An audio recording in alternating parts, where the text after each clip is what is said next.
All right, for the start of chapter 13, we are going to talk about chemical equilibrium, and this is a concept that's going to take us through the next maybe 4 chapters, and this is just an introduction to it. Here are some of your first learning objectives for the beginning of the section. And here we get kind of a look at our kinetics graph, and what happens is we see that as our concentrations I have reactants, and they react and turn into products, and the concentration of my products increases, and we said the slope of these lines is the rate of the reaction. We can actually kind of see where they level off, and they don't actually go to zero.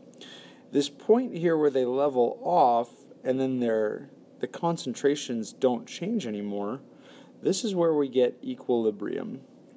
The concentration, it's not that the reaction stops, it's that it's going forward and backwards at the same rate, and the concentrations are constant. So, and that's exactly what dynamic equilibrium means. What is a dynamic equilibrium? It means the concentrations are constant, so it appears that the reaction is stopped, but it never actually stops. Reactants turn into products, and products turn into reactants. They just do so at an equal rate, so it gives the appearance of not stopping, but it never ever stops. What is true about the initial rate forward and the reverse reactions where only reactants are present? Well, if I only have reactants, the reaction goes forward and makes products. But at equilibrium, the rates are equal. All right? Some of the factors that determine that, more of a loaded question there, not that we're going to get into a lot of, but some of the structure elements, the thermodynamic elements that determine how far a reaction goes. There are all sorts of factors that determine where that equilibrium lies. Here's some more learning objectives for section 2. And we actually get to writing equilibrium expressions. Equilibrium expressions with our equilibrium are going to be our equilibrium constant, K. And we get the generic formula, products over reactants raised to their coefficients. And these are, for now, they're in molarities. So the concentration of PCl3 times the concentration of Cl2, all of these to the first power, over PCl5. Okay? And we generically just say K. Now that's a capital K for the equilibrium constant, not a lowercase k for the rate constant. Although they are related, we're not going to explore that in this course. The second one, here I'm just going to write, there's different ways to write K. I'm going to write Kc for this one, K for concentration. Just like thermodynamics, we can get subscripts on these. They just describe what's happening. This is a concentration version. K is just a generic one. This is sulfur to the 8th power, because of that coefficient of 8. And then in the denominator we have S8 to the first power. Another way I can write K, just in a generic sense, for this last one here, KEQ, the equilibrium constant of K. And we'll do HCl, products over reactants, squared. H2O, gas, that's going to be important later, to the 7th power, all over Cl2O7 times H2 to the 8th power. So we can get equilibrium expressions for any generic balanced equation. Alright, so calculate the equilibrium constant once we have the equilibrium concentrations. So these are no longer initials. I'm going to put little subscripts here. Let me zoom in. These are equilibrium values, all right? They're very different from initial values. This is how much is left at equilibrium. If I know how much is left once the reaction reaches the dynamic equilibrium, then I can calculate the concentration of, or the rate, the equilibrium constant. So K, the expression is HI squared over H2 to the first and I2 to the first. We plug those numbers in and we get 1.29 squared over 0.106 times 0.022. Okay. And we get the equilibrium constant equal to 714. We're not going to worry about the units on this. It is a function of these concentrations. However, and then we can kind of see it's molarity squared, molarity squared. It's going to be different every time, and it's nothing that ever really comes up. It's just a ratio of the amount of reactants to products we have, so it's just as good to think about this as a number. So we're just going to say 714. Now that I know that the equilibrium constant, and this is at 25 degrees, so we always specify a temperature because it changes at different temperatures. But if this is 714, now I know I can use that to apply it to new scenarios. So here's the same reaction, and K is 714 for this reaction. So now it says, if the equilibrium concentrations of H2 and I2 are given, calculate HI. Well, my K expression, which is 714, equals HI squared over H2 and I2. And in this case, we have H2 and I2, 0.81 and 0.035. So I have my values for those, and I know K, therefore I can solve for other concentrations at in other proportions. In this one, if you solve for HI, you get the concentration to be 4.51 molar. Sorry, 4.50 molar. And just kind of a quick look at these. You'll notice here that the concentration of my product, HI, is 4.5. And my reactants are 0.8 and 0.035. I have way more products than reactants. If K is a proportion of products over reactants raised to their exponents, whatever those are, we can look at that number and say, oh, K is 714. That means my number is bigger than 1. I have a bigger numerator. I'm going to have more products for a K value that's bigger than 1. I'm going to have more reactants in a K value that was less than 1. And we can see that that plays out in this one. 4.5 to 0.8 and 0.035. I have a lot more products than I do reactants. This is the ratio of products over reactants. All right. And then we can manipulate K just like we do delta H, except this is a little bit harder because it's multiplication and division and exponents instead of just adding and subtracting delta H's. So watch what happens here in A. This is the reverse reaction. Remember K for our original reaction was 714. This is the reverse reaction in A. If I reverse my reaction, now my products are H2 and I2, and my reactant is HI squared. Now in thermodynamics, we reverse the reaction, we just change the sign. It's like, oh, so this is 714, maybe the reverse is negative 714. But that's how energy works, that's not how ratios and proportions work. Look what happened here when I write my rate constant. It actually flips upside down, it's inverted. So since this is a proportion of products over reactants, we cannot treat K the same way we do delta H. When I reverse this reaction, what I'm really doing is going 1 over K. I'm flipping it upside down. So for A, I want 1 over 714, and that is going to come out to be 0.0014 for A. That's my new equilibrium concentration constant for A. Now watch what happens here to B. We multiplied the coefficient of my original equation by 1/3. So in thermodynamics, we would just multiply a third of our energy and get a third of our energy. But we have to ask where these coefficients go. So if I put my my equation here, we had HI squared, this is our original one, over H2 and I2 to the first. Well, now my coefficients here are 1/3, 1/3, and 2/3. It's as if this whole thing were raised to the 1/3 power. That would give me 2/3 here, 1/3, and 1/3, because our coefficients are actually exponents in the k expression.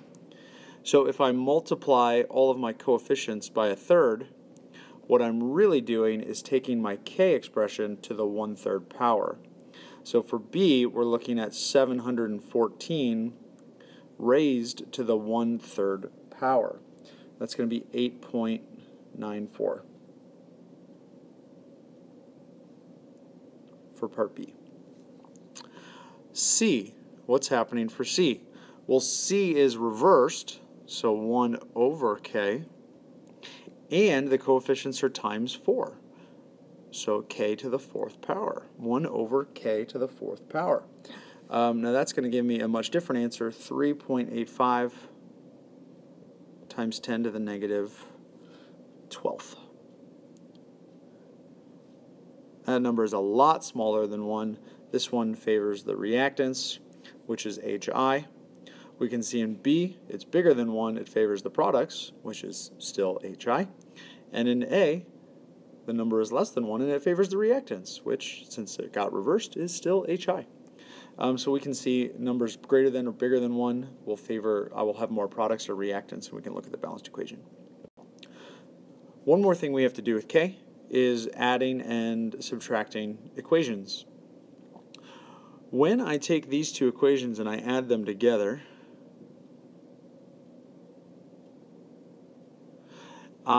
we get NOs cancel out, and then these oxygens add together to give me 3/2 oxygen. If I add the equations together in thermodynamics, we took the delta H's and added them together as well. We cannot do that with K's. So what do we do?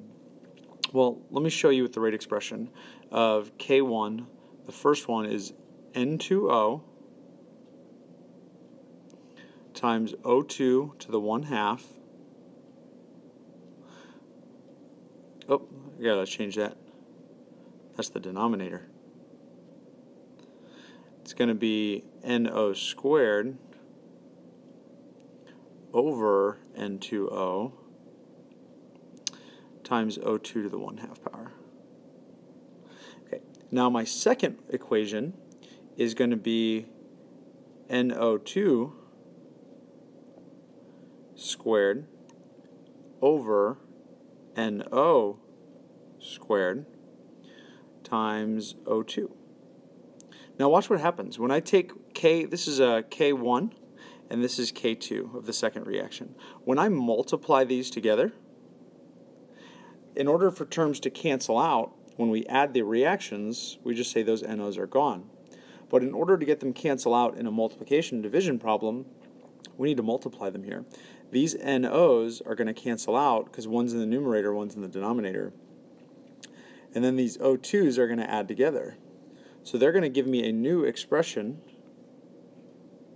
which is NO2 squared over N2O and O2 to the 3/2 power, which just so happens to be our final balanced equation. So in order to get a new value of K by adding reactions together, what we really need to do is multiply their K expressions. So K1 times K2, we multiply those, K1 times K2, and we'll get a K3. K3 for this reaction is going to be 7.94. All right. And then some more learning objectives for our next section. KP. So remember we said they just have different subscripts. says calculate Kp for the following reactions, and this is for gases. Nothing changes with the K expression, just like nothing changes with delta H, but now I have a P. And this is the only one where the notation alone changes. When I have all gases, I still want products over reactants times their, or raised to their coefficients, but I'm going to change the way I write it. I'm going to say the pressure of H2 squared times the pressure of CO to the first power all over the pressure of CH3OH. Mathematically, these are the same thing, but we need to know that we're talking about a different thing. So I've got my CO is 0.387. My H2 is going to be squared, 1.34 squared. And then all over my reactants, 6.10 times 10 to the negative fourth. Now we can just kind of glance here and see, look, I've got way more products than I do reactants. This number should be bigger than 1, and it is. We get Kp equal to 1140. So Kp, a little different than Kc. We'll talk about the concentration version versus the pressure version. So there's an equation that actually relates them. Calculate K. Whenever you just see a generic K, it means the concentration version. You do not need to know this equation any longer. So do not memorize this for the test. This will not be something that we do. This used to be on your equation sheet. However, it was recently taken off when the course was revised. But it just shows us, and this is just proof of concept here, that Kc and Kp can be different things. Concentrations are not the same as pressures, although I can do equilibrium ratios of both. So we get these gas constants. This is R is a gas constant. It's from chapter 5, which we'll look at later. Temperature is in Kelvin, so 25 degrees is going to be 298. Delta N is the change in moles.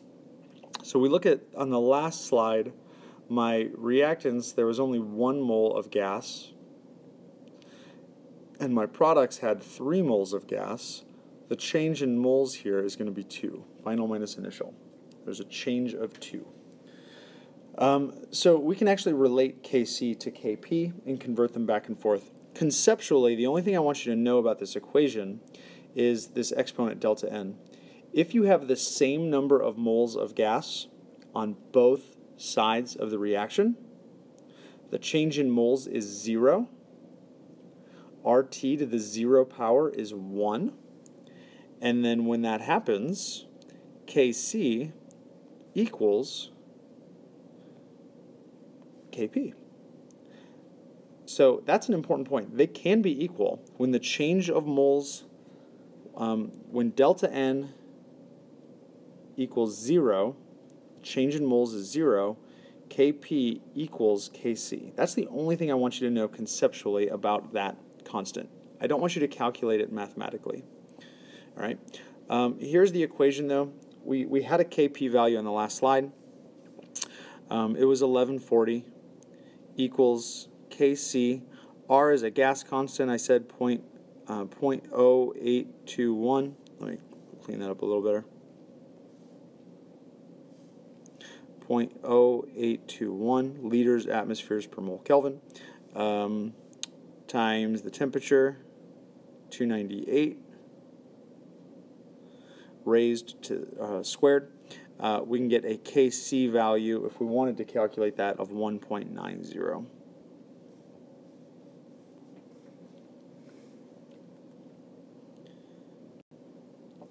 Okay. And then to wrap up, we just look at some additions to the K expressions. The last thing we need to see here is solids and liquids. They are never going to appear in the K expression. We can't have concentrations of solids because they are not dissolved, they're not uniform, that's not homogeneous. And we can't have concentrations of liquids because the liquid is more often than not the solvent. So it doesn't make sense to say what's the concentration of water. It's just water. So if we look at all of these equations, we go through and we find, okay, barium's a solid. Aqueous and aqueous, these are okay. Gaseous hydrogen, that's okay. Now, unless specified, we can talk about concentrations of these or pressures. So pay attention if we just want a Kc or a Kp. We can do either. But I don't need this solid. The next equation, I don't need the solid, the NH4Cl. I don't need the zinc hydroxide in my K expression. Number 5, all the aqueous ones are good. And then number 6, I have a solid aluminum nitrate and a liquid water. So we just want to be able to write K expressions for the rest of these. So number 1. And I'm going to change the subscripts on these just so you can see different things. This one's actually called a KSP, which we'll talk about in chapter 16, because it's about solubility. Still products over reactants, barium 2+, hydroxides squared. Products over reactants times their coefficients. The second one, let's do this as just a concentration version. Concentration of nitrogen times the water squared. Third one, I'll just put K. Now I've got nothing on my product side, but I do have a denominator, HCl to the first and NH3 to the first. Number 4, we've got, remember this can say K equilibrium, and it doesn't change any of these things. We've got zinc hydroxide over hydroxide squared.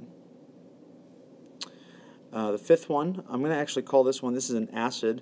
I'm going to call this Ka for acids. We'll see that in chapter 15 and 14. H plus, CH3CO2 minus over CH3CO2H. And then we'll get the very last one here for number 6, Kc, just a concentration version, doesn't matter. Nitrate cubed times this really big thing that's already in brackets, aluminum hexahydrate 3+ to the first power. And there's no denominator there because the solids and liquids don't appear in the rate constant. Okay, so just a little twist at the end. We haven't done anything mathematically with these too much yet, but we're going to do a lot more with these, so we need to write the rate constants without solids and liquids.